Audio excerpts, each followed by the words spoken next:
is a cheers for this. This is for Mimi. It is a Mimi gift. Yeah. Yeah, thank you, Mimi.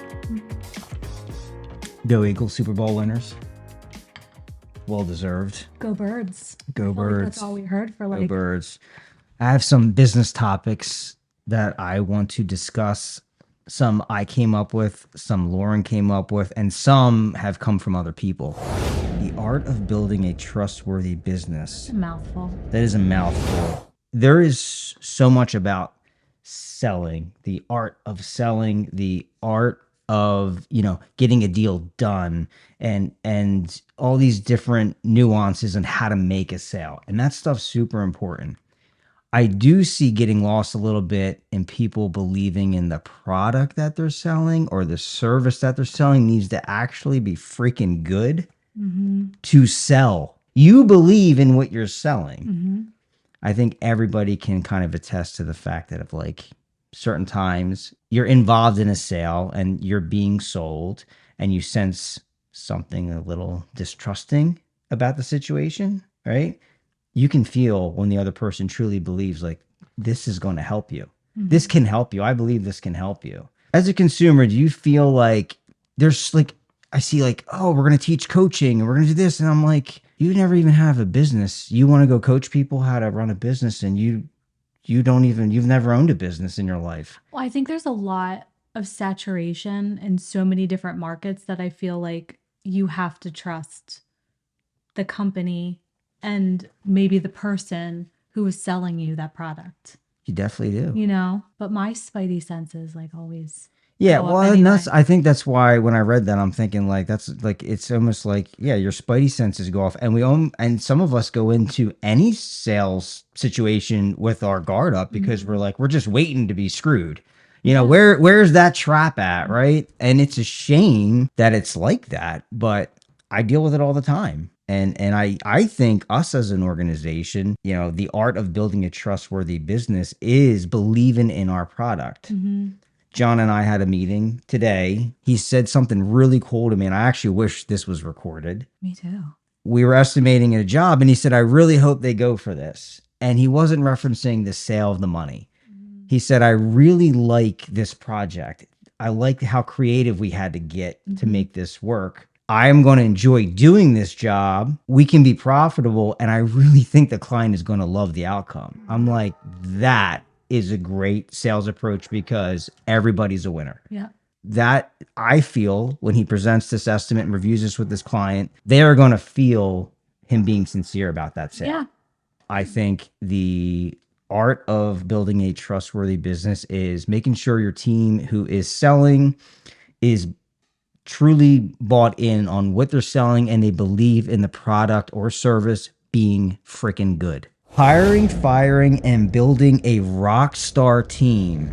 Well, I don't want to fire the rock star team. Let's just start by saying that. I hire painfully slow. I don't like hiring and filling positions for inefficiencies. I feel like you first have to check efficiencies. I watch a lot of companies just keep filling positions. What they should have did is just stop, have a conversation with the team, find out, is there a way we can fix these efficiencies that we feel like we need this extra person, but we probably actually don't. It's more of just like a disorganization. We're missing a process. Maybe it's a software. Maybe, there's an extra step or two from each person on the team that should be happening that's not happening.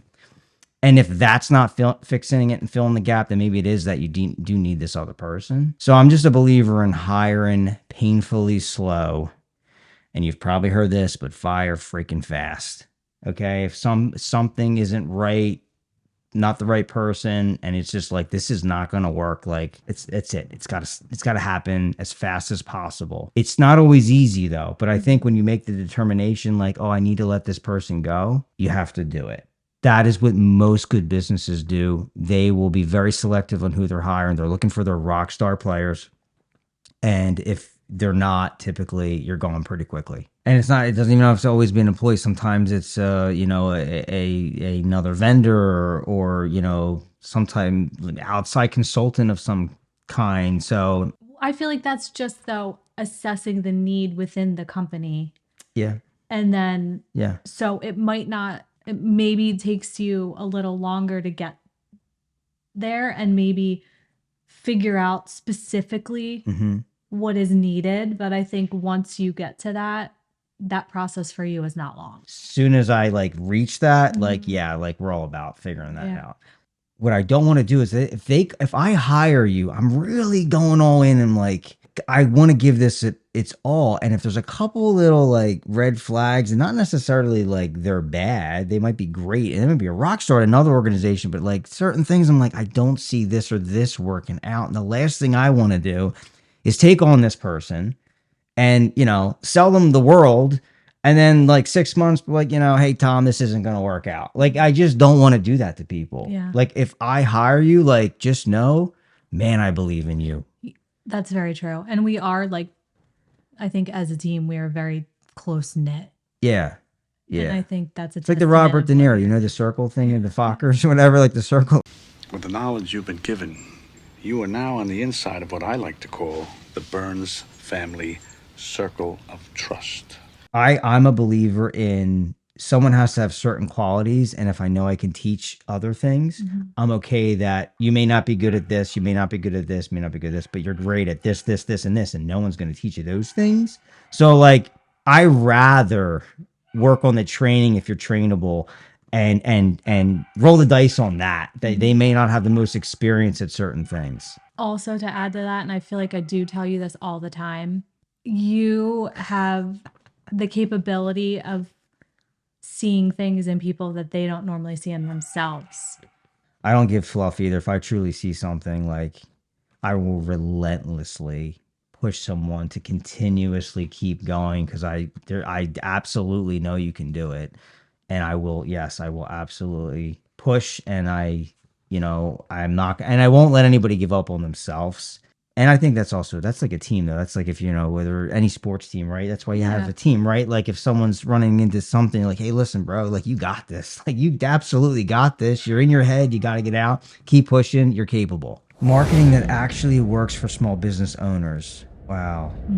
It's funny that this says that actually works. I have such a love-hate relationship with marketing. I absolutely love it because I think it is freaking crucial to a successful business. Like, it is, like, it's part of the bloodline. What I don't like about it is how complicated it can be, and how, like, there's not just one marketing book you're going to pick up and solve all your problems, and one video you're going to watch and you're going to solve all your problems. It's not happening. But you're going to agree, I'm sure, like, this is your sector, my company, right? And it is like simple and extremely hard at the same time. And then you figure something else out, and like, you feel like you got it going, and the next thing you know, you realize there's like 12 other layers underneath that. Also, it's like, everybody's just like, every human is different, everybody's business is different, so it's finding what works for you. Yeah. In our business, referrals and word of mouth is huge. Yeah. But we're also a service-based industry, which is different from looking at product-based marketing. Completely It's different. completely different. Maybe some factors are like similar, but I feel like it's so different. So different. I think we really are heavily reliant on referrals. Yeah. And reviews and word of mouth and the other things that come along with it. Yes, but I think that's a huge factor. And I think the other thing is, as we talk about a lot, is whatever you think you're doing, if you're struggling with it, not only figuring out what you need to do, the chances are you're probably doing nowhere near enough of it. No. You'll hear a lot of people talk about that have successful businesses. As their businesses grow and scale, you'll see them shift from operations to sales, and then it's like, oh, like, marketing is everything. And it almost takes this like cycle of a business owner, an entrepreneur, to realize that, like, this is where it starts. I think as a business owner, don't make the mistake, even if you're small, don't wait till like you have people to start studying and learning marketing. It's a big mistake, because you're just behind. So I recognize, and I'm guilty as charged of like being Mr. Operations, like wanting to know everything going on in the operations, because we care about what we're doing. But believe it or not, I am very heavily into studying and learning all about marketing, because referrals are great. Word of mouth is great. If you want to grow a big business and you want to scale and you want to see your revenue tick up, you want to have more jobs to offer people, you better freaking get good at marketing. And I think too, it's important to have multiple strategies at one time. And also, like, which we're really big on is the tracking. Yes. Someone spending 10, 15, 20, 30, 40, $50,000 a month or more in Google stuff. And believe me, some people pay a lot more. Doesn't mean you should. It Right. depends. You really got to do your homework and know your business and know what you're doing and know what's going to work. And the big thing is tracking what you're doing, because what worked today might not work tomorrow. How about a tip? Give one tip. One tip you've learned that is like maybe something simple that some people maybe overlook. Social media. It is literally free marketing. Yeah. If you're not on social media, you're missing out. Yeah, I agree. Time management for business owners, how to get more done without burning out. It's funny is I think a lot of people actually know how to manage their time better. They just don't do it. I think this is like, just like marketing, you have to know your business, but you need to know yourself. You also need to know when it comes to time management is like when some people are morning people, some people are night people, right? You hear that. You never hear them say, I'm a middle of the day person. I am a middle of the day person. My problem is I am a very early morning person, a very late person. So I think I could do everything at all different times, which is really not true. How to structure your workday? How do you structure for maximum efficiency? Well, how do you structure for maximum efficiency? I love a plan. Yeah. Yeah. I love making a plan for my day, and I'm very deadline oriented. That's just how I work better. I know, okay, this has to be done, XYZ, and then okay, maybe if I don't have as much time on this day, I know what has to be done on a specific day, and then I have X amount of time to complete it. And that's just recognizing that that's what works for me. Yeah. Yeah. We talk about this too when you're a mom. Like I'm literally. Yeah, your life is planning. That that's my. Yeah. We thrive on a plan. Yeah. So moms must know a thing or two, because planning is critical to running a successful business. It is critical. So just like running a successful household with 3 kids, all different ages, and husbands that work all different shift times and everything like you have, if you don't plan, it's a freaking nightmare. It is. Setting boundaries with clients or employees or even family, vice versa, when you're working. Like what's a good tip? I think as a business owner, especially, you feel the need to answer to everybody's everything all the time, no matter what day it is, what time it is, and we live in a world where everybody's so used to instantaneous stuff. So they think nothing of texting people at a certain time and whatever. What do you think is a good way to set boundaries? Is it verbally telling everyone? Is it just not responding? Like, what do you do out of curiosity? Because I'm sure I've texted you many times well after hours. So I think there's 2 separate layers of that. If we're talking about clients or customers, yeah, I really try and look at where we are in the stage of our connection. If we're in the initial stage of me having conversations and there's a lot of questions, or I feel like a lot of conversation has to happen, I'm definitely like more readily available with that. But at the same time, like I'm out, like I'm knocked out at nighttime. Like you're not catching me. And this is new. Like this is probably like 2025 for me. Oh, like really? I'm done like 8:30. All right. So I think I was saying like 2025 for me, that was new. Just I'm emotionally exhausted at the end of the day. Just like scheduling and just like with everything. Yeah. There's I think like 8:30 is my cutoff. If I'm still like at my phone or whatever, like, and I know sometimes like I'll text you and say, oh, well, like, but I feel like you and I, like, that's why I feel like a client and team's different. It is definitely different. Like, I'm going to answer you in the morning and vice versa. Yeah. Like, oh my God, she's ghosting me. Yeah, no, I'll never hear from her again. But I think when it comes to that, the timing of everything, it's, to me, I take a look at again, where we are in this stage of communication, because it can be a lot sometimes, and I can be cooking dinner and getting texts, and Yeah. I'll respond if it's warranted. exactly. Like it's but all right, let me answer that. yeah, I think it's very important to kind of look at it from that perspective. Yeah. Yeah, I don't have the answer on this necessarily. You'll hear certain people say, if you can't give me between X time and X time, like you're not going to get me. And I respected that, because everybody's different, My thing is sometimes like I always want to give my all to like I've probably said this to you before, but like, if me and Dan are having a conversation, I really want to be present in there with him as much as possible.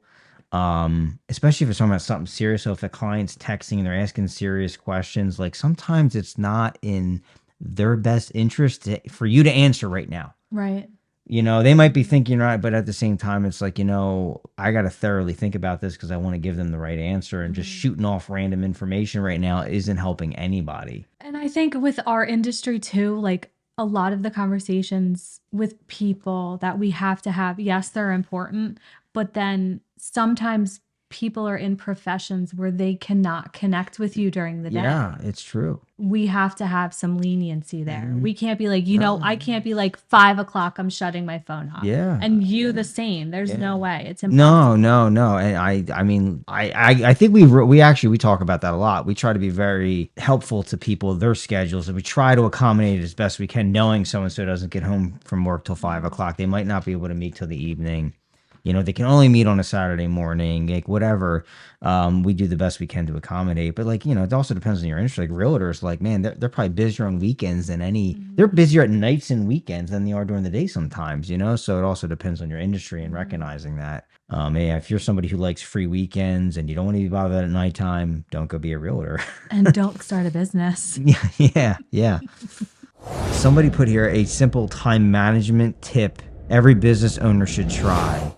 Delegate way more. I am getting a lot better at looking at what I'm going to do, and I try to figure out how can I use leverage in this situation to get this done off the list and give it minimal to no time at all. Look at your calendar, look at your list. What on that list could be delegated off to someone else? Still get the result. Delete, like on the computer, you're deleting a word. Sometimes things just need to get deleted. They linger on the list. They're not making sense. You think you need to do it, and then weeks go by. Why is that still there? Why is that on the calendar? Freaking get rid of it. I find that when it comes to creative stuff, like high level thinking things, like very strategic, like ultra creative, like situations and planning. I really want to do that stuff in the first half of the day. I find my brain is just better when it comes to meetings and being, going to job sites and meeting with subs or stuff. I find that is a lot. 2 reasons. One is my brain seems to work better that way. 2, I feel like I can maybe go focus on those other things that involve other people's needs. Maybe they have to ask me questions or whatever, knowing I got done the stuff that I really needed to get done. So now, like, because otherwise you're not present. You're like, oh man, I really got to get back and I got to do this and I got to do this. And I told so-and-so that I would do this. And you're just like, you're the cortisol level. If you had a meter on, it's probably like through the roof all day. So don't try to be like anybody else. Just because someone else makes something work a certain way doesn't mean you should do it that exact way. That might not work for some people. Some people are absolute night owls and they crank at night, and that's just how they operate, and that's cool. I mean, I'm a results guy, so it's like I don't really care how you get from A to B. Just did you get A to B and you got your result? Like, yo, go get it, girl, go get it, man. I'm all good with that. The reality of being your own boss, what no one tells you. What's it like being your own boss? It's everything you think it would be and nothing you thought it would be. I could never do that. Oh, really? Yeah. I don't think I could. I literally could never do it. It's the only thing I ever wanted to be. I don't know. Let me rephrase that. Not that I could never do it. I don't want to do it. You don't want to do it. Why? Out of I curiosity. don't know. I just don't. You don't want the pressure of making decisions for others? I can barely make a decision for myself. That is true. You're not the fastest decision maker. No. Like I could never do that. I could never. By the way, there's nothing wrong with that. Yeah, but I recognize You it. recognize Yes. it. Yeah. Because here, you'll hear people say, own your own business, being your own boss isn't for everyone. That is a very true statement. Yeah. she's Very true sitting right statement. here. Yeah. Couldn't agree. Some people think they should be, and they really shouldn't be, because they actually thrive not being. So why would you want to put yourself in a position where you're not going to thrive? Just because someone told you should work for yourself, that doesn't necessarily make you a better person. And then other people can't be told what to do. Let's just get to it. And it's not even that someone's wrong. I just think some people have their way they need to do things, and that's it. Sometimes it's a money thing. Some people are so focused on, I want to make a certain amount of money, and the only way I could do that is if I'm the guy at the top or I'm the girl at the top. That's fine too. Actually, you know what it is? It's like a ball and chain around your ankles, and that's like a big, and you're walking, but the word freedom is written on the ball.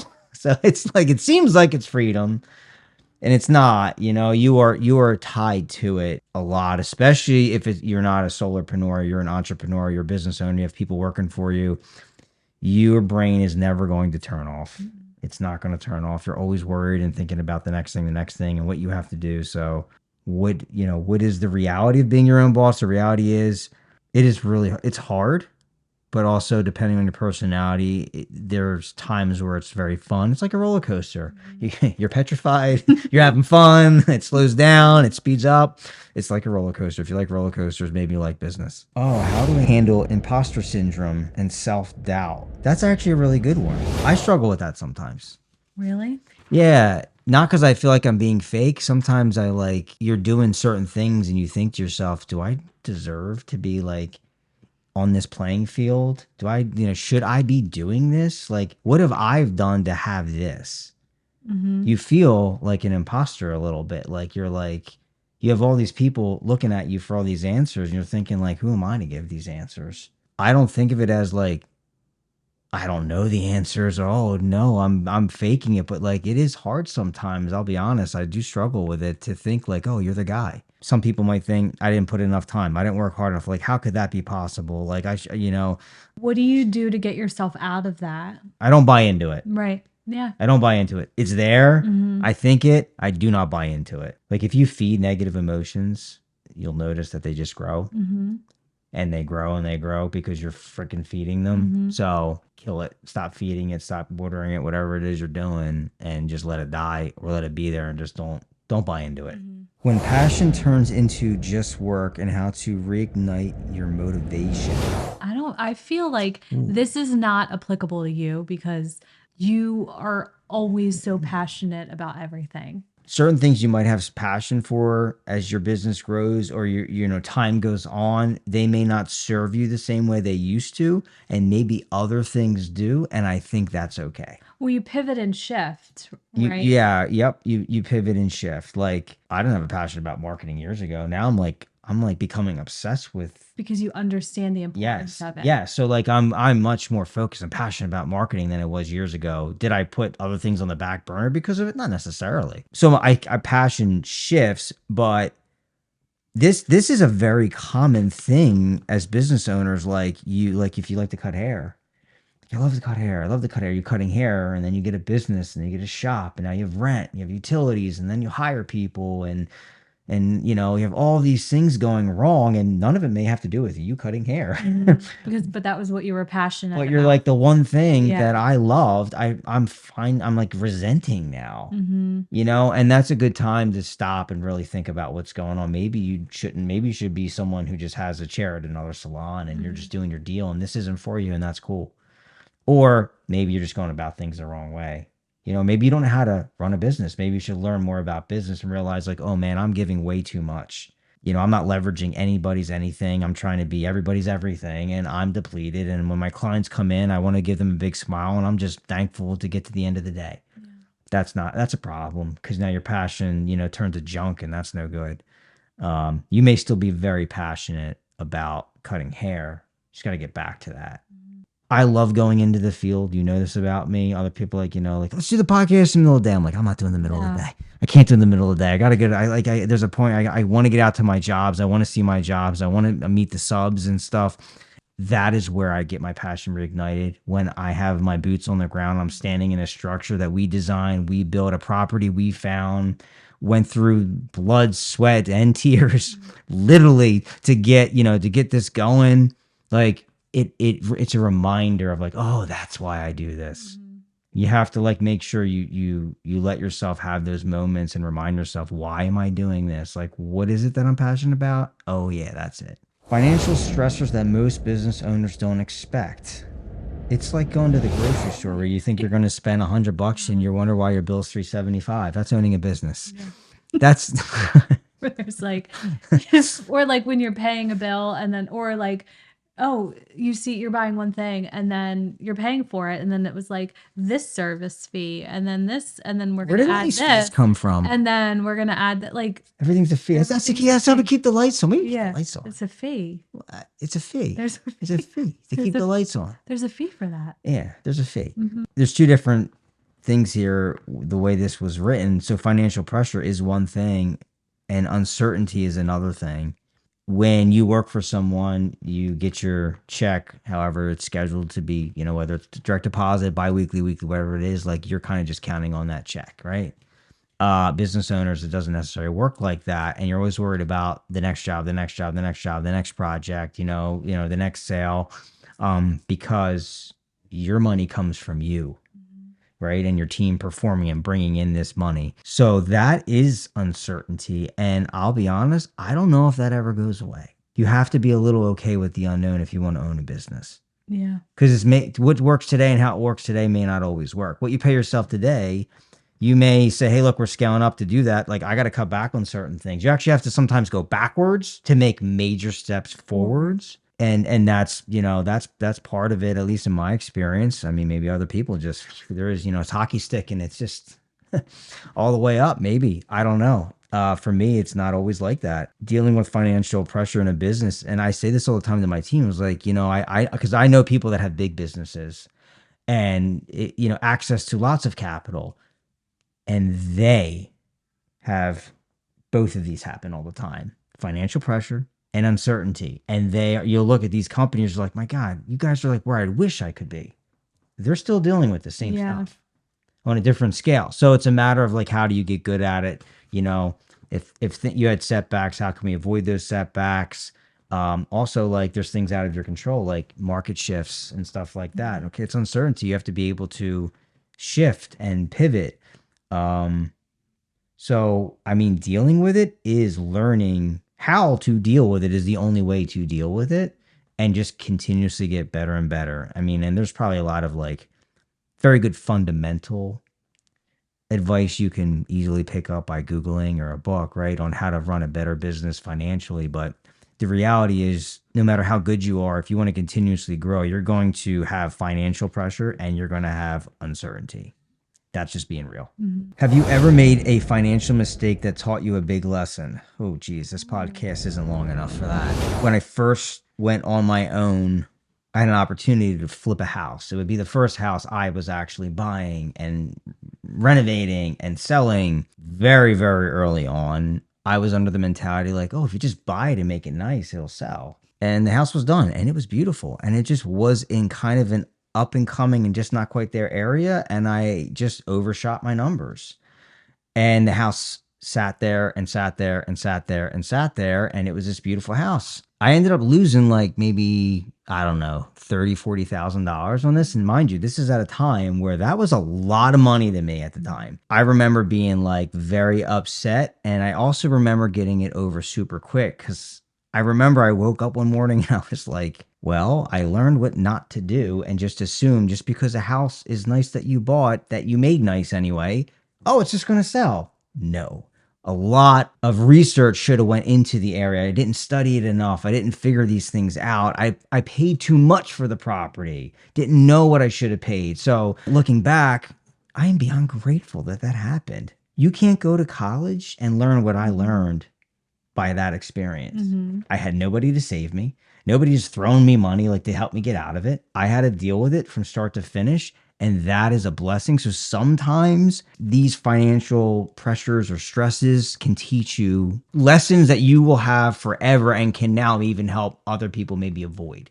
So it's not always a bad thing. It may be a bad thing in the time. Yeah, like when you were in it, you were probably that was like, God, it was painful. My wife's like staring at me like, so this is what you want to do with your Yeah. life? This is what you want to do? You want to be in real estate and all that? Oh, okay. All right. Well, like, and then I would, but it's funny, like she never panicked. And I think she knows me and she knew that like how I was taking it. Sometimes it's like, how do you know not to touch fire? Like sometimes you gotta get burned, right? And you learn, and hopefully you don't have to learn everything the hard way like that. But like, that was an experience that I think about actually quite often. So that was my entry into real estate, and that was redevelopment at the time. you knew not what to do. You knew what not to do. Yeah. The next time. Yeah, and you also learned really quickly it's not just about like you have skills, so you should own and run a business. I didn't have a clue how to actually do the numbers. I knew what things were going to cost, I thought what I was paying was a good deal. And look, to be clear, there could be times where market shifts happen and you might have done everything right and it's out of your control. It still didn't work out. That happens. This was a situation where I clearly just did not know enough about what I was doing. I thought because we had skill sets and we could make beautiful things that we were going to just make a ton of money and be okay here. Not the case. Strategies to cope and reduce stress. What do you do? This comes up all the time, by the way. I know. Maybe just because it's so relatable to everyone. Yeah, everyone's looking for the magic bullet. Before, I thought if I just could like disassociate and just scroll TikTok, like that's just like I'm just like that's it. I don't have to think about anything. There's no stress. Now it's not. Like it's the polar opposite. Like I literally put my phone down and I don't go near it for hours. Just because like my family is like super important to me. My kids, I try and live like every day with them and just enjoy it. So for me, that's what I've been doing. Just like being present for me. Now in a couple months might be totally different. Okay. But I feel like stress in your life kind of ebbs and flows, right? Yeah. So I think it's finding what's working then. And maybe just like being on your phone is a constant stressor. Maybe it is. Yeah. Maybe it's not. Yeah. I mean, in the world we live in, you could pick up your phone and put a ton of anxiety in yourself in about 10 seconds. You are loaded with it. Between texts and social media stuff and, all that stuff. So, maybe that's part of it of why you're like, this is not like, this isn't the mind numbing thing it used to be. It's actually making me worry so you're saying for you, just being present within your household, your family, and kind of like. And finding those little things, like when you're really in tune with what's going on around you, I'm not stressed. I don't know. I might in tune with what is around you, like your family, like okay, like recognizing how like blessed you gratitude. truly are. Yeah, so, like this is coming from a sense of like a place of gratitude, giving yourself a chance to be grateful and to take it in. Exactly. That's good. I mean, that's great. You hear people say it all the time. Oh, I gotta get present, and it's so true. There's a reason why you keep hearing it because people have seen the light. And they know. So that's cool. All right. So finding gratitude is you're finding it's helping you. Great. I like that a lot. What are you doing? I love thinking and being physical at the same time. I always have, even before I had a business. Like my brain works better that way. I am someone who has to exhaust themselves. I have to crawl off the stage every night. Yeah. So if I was a performer, I would perform until they shut the freaking lights off and I had to crawl off the stage. I don't know. My wife says that I like punishment. I don't feel like I like punishment, but there may be some type of psychological thing going on there. I don't know. It helps me a lot. And I think the other thing is, what is stressing me, what I really realize I actually enjoy doing is educating myself on what, if it's a specific thing, if it's a business thing or certain thing I'm struggling with in business or in life, like I try to educate myself on the situation. And somehow that sometimes like can alleviate the stress a little bit because you realize you're so stressed about it because you don't understand it. Right. So the knowledge there. Understanding it is a huge, because that's also how you try to solve it. All right, this is a touchy one. How to handle a difficult client without losing your mind. Is that written as like, hey, the only way to handle a client is to lose your mind? I don't know. I think everybody's had difficult clients that is in business. And if you've been in business long enough, you absolutely have dealt with difficult clients. Caveat with like, you could just deal with difficult people in general, like at your workplace too. It doesn't have to be like a client necessarily. Not every client is a dream client. Some are demanding, indecisive, or just plain difficult. How does Mike manage tough situations while protecting his business? No, not every client is a dream client, and there could be for different reasons. I kind of like how they put it, demanding, so it's indecisive or sometimes just plain difficult. There are people that you actually really like a lot, but you have a hard time getting things done with them because they are very indecisive. Like yourself. Some are demanding. I really struggled with this earlier in my career tremendously because I have this thing where I don't want to fail anybody, and when someone would always like kind of like make me feel like I was letting them down and failing, I would just take on more of the load and more of the load, and in the back of my mind I would know like they're flat out freaking wrong. I'd still take it, and it wasn't because like I was afraid to speak up, because I am definitely not a person that is afraid to speak up. But I'm like, oh, they believed in me. They hired us to do this job. Like, we got to get this done. And you would feel like no matter what you've done, It just wasn't good enough. hey, look, we could do it free. Oh, come on, free. I can get someone to do it cheaper. Yeah. Like it was just no matter what you were doing, okay, wasn't enough. And sometimes you got to be okay with that person being who they are and you being who you are and being like, look, I've done all I can. I tell my team like that, driving that line in the sand. We have that line. I will tell you that I set my line back a little further than maybe a lot of other people do because I really want to give the best we possibly can. Remember, I said I want to crawl across the finish line. I want to crawl off that stage. Same thing. If it's not going to work out, I want to know that it wasn't because we didn't give it everything we possibly could. Yeah, no, that's very true about you. I think long term with certain things. So I think if I plan to have a long term relationship with her and I want to work with these people again, or they're in a great network that I can maybe leverage them by giving them the best experience I can, like I will give it some extra effort.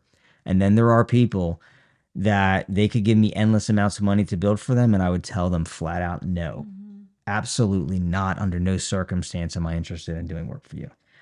I think too, a lot of that, what you're saying, and you might, the way you worded it, maybe you think some people would view that as a fault, right? But I see that as a strength in you because you take a lot of pride in what you do, how you do it, and how you finish it. Yeah. So I think if you don't feel like someone is 110% satisfied, especially when they're paying you for something, Yeah. you will do whatever because you wholeheartedly believe what you're doing. I don't want to let anybody down. No. I don't want anybody. I don't want to throw the game losing interception. I don't want to let people down. I want to do the best I possibly can. Sometimes you can't help it. You do throw the interception or whatever. But my goal is to do the absolute best I can. And there are going to be people that there's no matter what you do, you're never going to be satisfied for whatever reason. They may not even be a bad person. It's just not working. Something we struggle with is a lot of our stuff that we do is high ticket sale items. They're very expensive. Building a home is no joke. Doing a very nice bathroom, kitchen, or basement, it is no joke. It's expensive. And I know that. And that is why we try really hard to give the best experience we possibly can and try the best we can. I will say, and I think you can, if you talk to Charlene and John too, like they deal with a lot of warranty stuff, like they'll always say like, oh, I think this person thinks because they spent 2.8 million buying that house that like everything should be flawless for eternity. And that does happen. And we are living in a time where some people are expecting things that are not realistic. And not everybody's like that, of course, but there's a little bit of that where things are really expensive. Like, geez, I paid X for it. And I'm like, well, you paid X for it because things, you want to see where my X's are? Right. Like what it costs. So I think some of it's like that. And I try to remember that, like, hey, this isn't them trying to tell, oh, you did a bad job. They don't know who to even call for the situation. And some of them don't even know any better. Like, oh, I just assumed like, and you have to educate them and let them know like, hey, that's not covered for this reason. And guess what? Sometimes they don't like your reason. That's okay. Yeah. We will try to go out of our way to work with anybody and give them the best we got. I've had people refer people to me and say, I'm giving them to you because they're very difficult, which is a compliment to a sense, because they know like, oh, you actually will deal with these people. Yeah. I have no tolerance for this. So, I mean, I don't know if I have a good answer for that. I think you have to know yourself. And I will say though, there are certain people that might throw some red flags. And at this point in my career, there are times where I will be like, yeah, we're just not interested. Like it's going to be a headache. It's going to be a headache. It's Yeah. going to be draining. It's not going to be worth the money. It's just not worth it. It's just not going to work. And again, it's, especially in what we're doing, you're not buying a $20 t-shirt from us. Yeah. It's you're working with these people for long periods of time. It's a relationships are developed there. Yeah. Yeah, for sure. You deal with people a lot. Like you'll filter people way before I ever even meet them. You're talking to them multiple times, a lot of times before, we even meet them. But see, I think in that sense, I don't have that level of difficulty. I mean, I know in certain conversations or maybe some things are said where I'm like, maybe, Yeah. but I don't think that there's like difficulty there. Yeah. Yet. Yeah, you're at the early stages of it. Red flags, maybe. Yeah, there's definitely red flags you'll probably see. Yeah. You can misinterpret difficult people though for uneducated people though. When I say uneducated, I don't mean their grades in college. I'm talking about uneducated in renovating or building where they just don't understand, and it seems like these people are going to be a nightmare. No, they just don't understand. They don't know. They never did this before. Right. I mean, I've learned a lot too. So, a lot of times it's just people not knowing or understanding, or there's a process and there's steps and where do I start? And yes, maybe somebody might view that as difficult, I guess, but I usually just have a conversation and try to explain the best I can. Yeah. There's a lot of draining parts of it, especially when I'm having conversations and I'm consistently talking with people. And then I feel like I'm trying to have those conversations and answer, and then I don't get a response back, or, that to me is the draining part. Yeah. I think on my end, I've had difficult clients from multiple different angles. I don't know if this is true for everyone. I've also found that a lot of times the client that can be the most difficult is the ones that like can just afford to do the job. Where they're like, we're doing this, and they're reluctantly spending the money. Like it's my fault or our fault that things are what they are, right? And they have their guard up from day one. And they may not even be bad people, but they have there's a deeper reason of why they're difficult. It may not be anything personally to you or your company. It's just like they're nervous. They have anxiety over spending this money, but they need to spend it because they have a pain point. They got to get this done. I think a trick might be is sometimes take a step back and ask yourself, why is this person being difficult? And maybe have a conversation with them and get on level ground. And again, you might realize some people enjoy it. Okay. And if that's the case, then it's time for that relationship to end. Yeah. Okay. Because you don't owe anybody anything if you did what you were supposed to do. And guess what? Do not feel that you have to keep going in a horrible situation if you don't owe that person anything. You don't owe them nothing. If you did what you were supposed to do and you know that, and you can put your head at night on the pillow and be done with it. Yeah. And move on. Rip that Band-Aid off, because it is never going to be worth it. Never. Never. And if you feel like that today, in the beginning of a job, you work with them 6 months from now, let me know how you feel about it then. Yeah, it had a closing note on that. It said, one mindset shift that makes handling difficult clients easier. I think it's what I just said, actually. They don't own you. Yeah. They don't own you. Don't let them. Your intent is good. I'm not a believer in anything different. Closing thoughts here. What advice would you give to someone who's feeling overwhelmed in their business right now? The advice I gave about the snake. Educate yourself. I think you have to educate yourself on certain things. If you're overwhelmed or there's challenging things, I think a lot of it's coming from you're just not educated. You got to learn more about it. Ask ask questions, go seek out people that maybe are dealing or have dealt with something similar to what you're dealing with. And I think the more you go through that process, the cleaner things start to look. Doesn't mean you don't have to put the work in, but you might just feel a lot better about it now. Yeah. We literally just went through this, like, right when we were revamping things. And there was a lot of stuff that both you or I, like, didn't really understand. But it was having conversations with people who understood it. Yeah.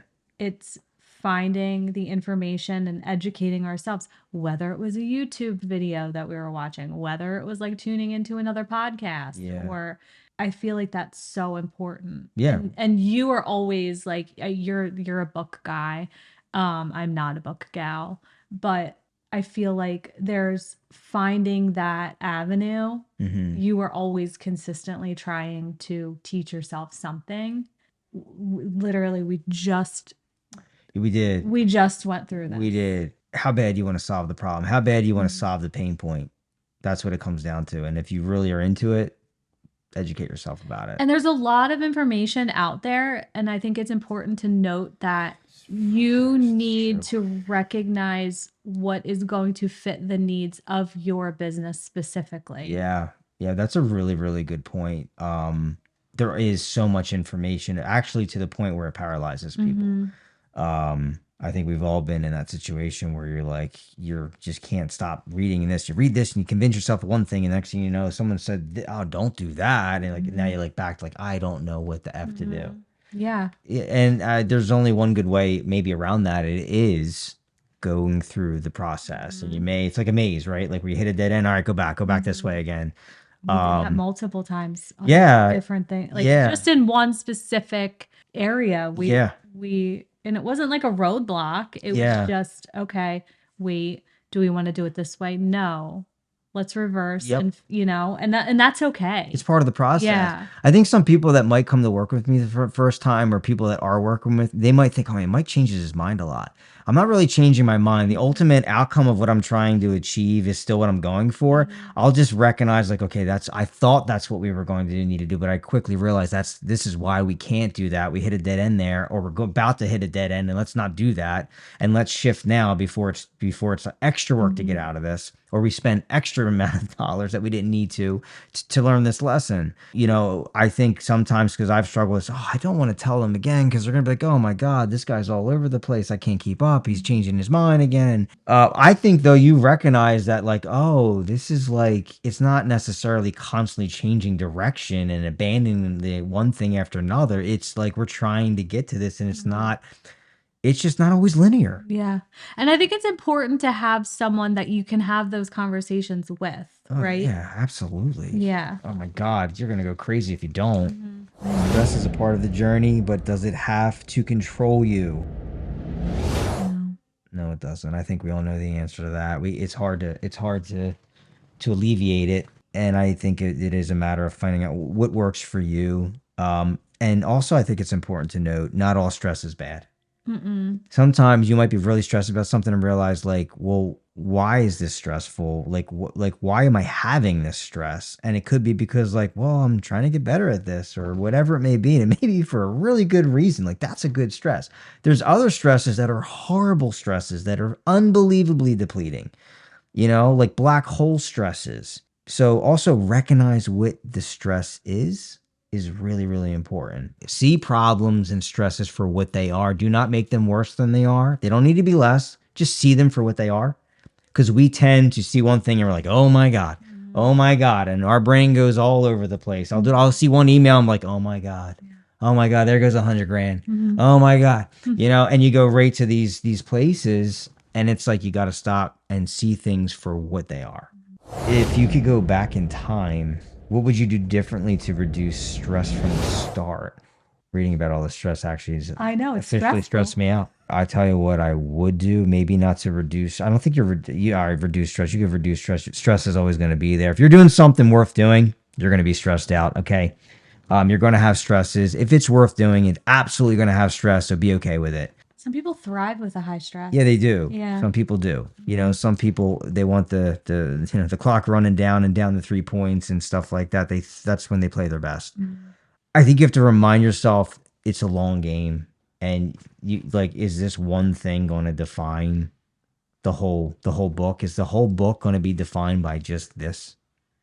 Okay, so I think you have to remind yourself of this is I know you love this word, but it is a journey. It is a long-term way of thinking, and I think especially in my younger days when I first started, I didn't think like that. Everything was about today. It was about survival. You know what I mean? And I think reminding yourself that, are you in this for the long term? Yeah. All right. Then don't let this define you. You do it. You're going to get through it. And eventually it'll be a good learning lesson for you. This stress will have helped you actually tremendously. Okay. Years down the line. So be thankful that sometimes these things pop up. I've referenced a book once before I know it was on this podcast at some point. I must have. I know I had to have because I reference all the time. Ryan Holiday, The Obstacle is the Way. You love Ryan Holiday. Well, that book, but Yeah. that book is a mind shift. You realize like you become better usually, almost always through some type of adversity, stress, challenge. Yeah.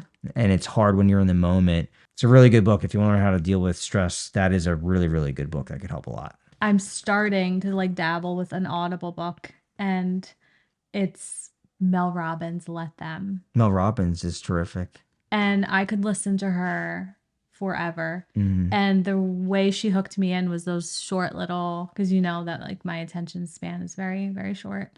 So those short little clips, and her Let Them theory almost just shows you that a lot of the stresses that you have are from other people, and you're carrying the weight of something Yeah. that you don't necessarily need to be carrying. Mm-hmm. I used to like, if you read a book and I'm like, oh, this is going nowhere, I would force myself, or it was an audio book. And now I'm like, if it loses me, like, I think it's I'm okay. done. I'm done. Yeah. It's not jiving with me. I'm not getting it. I know 8 million people love this thing, but like, it's just not working for me. That's cool. Yeah. You know, because I think some people are afraid to commit because they're like, oh, I got to listen to the whole thing. And like, you either are into it or you're not. All right. Well, I mean, I actually would love to hear from other people. I'm so curious of other people who own businesses or other questions other people might have, like to collaborate, go back and forth a little bit, because I'm always looking to learn. I say it all the time. I had a mentor tell me everybody is your teacher, and they are right. I don't care what position anybody is, how old they are, everyone has something to teach. So I would love to hear more about it. If a fresh face and an old face on the Michael James podcast, keep coming back. Check out us on we're on Instagram, Facebook, right? Where else do we show up? Anywhere else? TikTok. YouTube. YouTube is the big one. So you get the full videos on YouTube. Thank you for taking the time listening in. I appreciate, Lauren. Thank you for sitting in on this one. It's nice to have another brain next to me to bounce things off of. Absolutely. I also, Dan the man. Thanks, man. Appreciate it. Job well done. Thank you.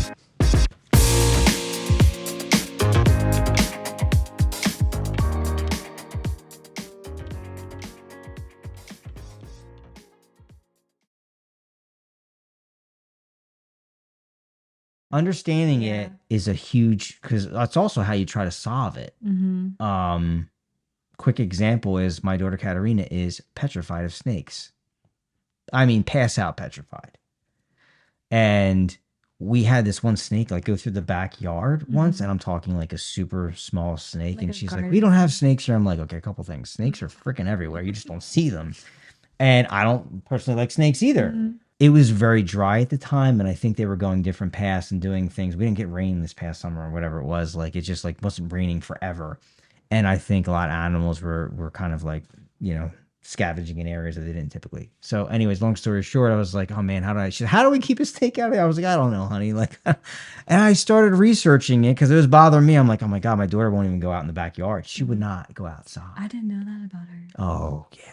Yeah. We were on a hiking trip one time. She was on my back. Oh, I feel like I remember that. Yeah, yeah. I mean, again, don't get me wrong. Like, Yeah. it can be scary Yeah. and you know, dangerous and all, but whatever. But like, anyways, the point was I educated myself on like, okay, here's like, you know, here might be why they're doing that, and it's kind of funny as I was reading it, I was trying to explain it to her. I was like, hey, honey, maybe you should read about snakes a little bit, even though they petrify you. I guarantee you feel a little bit better. Did it work? It didn't work. No, No. didn't 'Cause work because she didn't do it. No. She Well, didn't do I'm it. petrified of birds. Little like, yeah, See, I'm letting it all out now.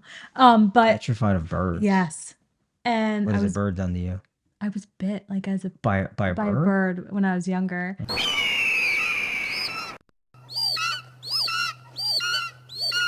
And just now looking at them like I can't. But I don't think reading about them would get rid of that at all. I think you should give it a try. I don't think that would work. All right. Well, Would- we'll just shut it down here. Bird calls. I'm gonna learn. I was attacked by a bird on a golf course once, and I was like, "That's why I don't do it, guys. This Stop is asking it. me to come. This This is no, my but then, nightmare." like my family, so that was very nice of you to do that for your daughter. Now my family will be like sitting on the beach, and they will strategically. Oh, they want to see the place, seagulls coming up to you. They will strategically place food around me. Nice. So This is a good support system. yeah, maybe they could learn something from you. You're sitting around at night being Yeah. grateful for them, and they're trying to get Yeah. a bird to attack They you. should so probably they can buy me laugh. a book on birds. Okay. Maybe that'll help. Hey, hey, look, I didn't say I'm getting aces on everything I here. know. I'm letting you know That's- certain things I at work. love You it. asked me No. reduces stress, Yes. and like I think educating if you Part of can. the stress is the unknown. It's the In unknown. some- It's yes. the unknown, and you're educating you when your brain starts Mm-hmm. because there's certain logic that your brain might be able. You're allowing it to take in, Mm-hmm. and it might help. Not guaranteeing anything. I am not a doctor. Yeah, I am not a doctor.